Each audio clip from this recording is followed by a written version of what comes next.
normalize a country claiming to control an international waterway? Because if you normalize that, you've set a precedent that's going to get repeated in a dozen other places. And if the answer is no, we don't want to normalize it, then you better have something more than just strongly worded statements to back it up. Here's a more fundamental problem. Iran now claims that they have a right to control an international waterway.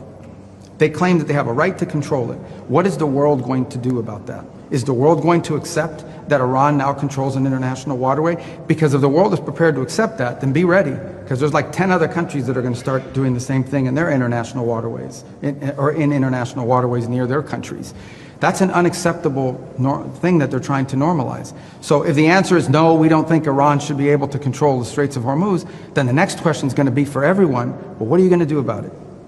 What is the world prepared to do about it? And we're trying to do something about it diplomatically.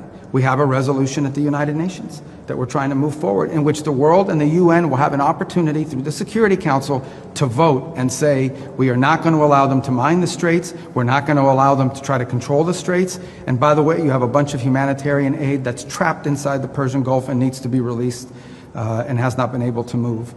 We're going to give the world a chance to pronounce itself on it.